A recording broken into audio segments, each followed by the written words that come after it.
Bonjour, dans cette vidéo, on va voir le vocabulaire à connaître sur les principales opérations. Alors, il n'y a pas la division ici, elle est mise de côté. Donc, je commence. Ici, j'ai écrit 8 plus 15. Je suis donc en train d'effectuer une addition. L'addition de 8 plus 15 va justement me donner 23.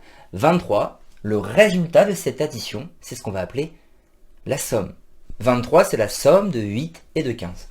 En dessous, j'ai écrit 20 moins 6. Ici, je suis en train de faire une soustraction. Et je dois savoir que le résultat d'une soustraction de 20 moins 6, qui ici est 14, eh bien c'est ce qu'on appelle une différence. Autrement dit, je peux dire que 23, c'est la somme de 8 et de 15. Et je peux dire que 14, c'est la différence entre 20 et 6.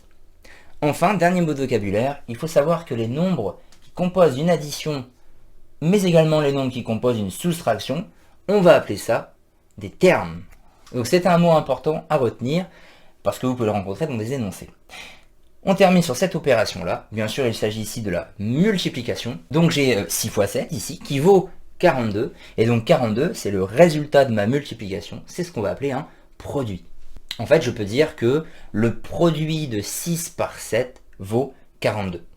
Je termine avec le nom qu'on donne cette fois-ci au nombre qui compose une multiplication. Là, on n'appelle pas ça des termes, c'est vraiment réservé à l'addition et la soustraction. Pour la multiplication, on va appeler ça des facteurs. Je peux dire ici que les facteurs de ma multiplication sont 6 et 7. Voilà pour les points importants à connaître de vocabulaire sur les opérations. Et donc, je vous propose un petit exercice pour conclure cette vidéo qui va réutiliser justement tout ce vocabulaire.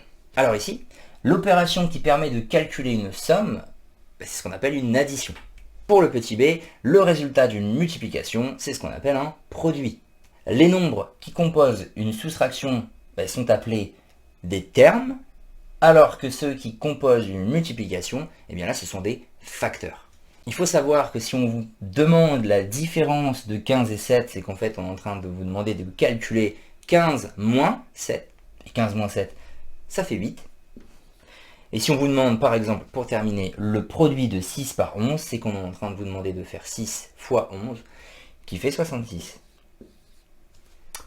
Voilà pour le vocabulaire.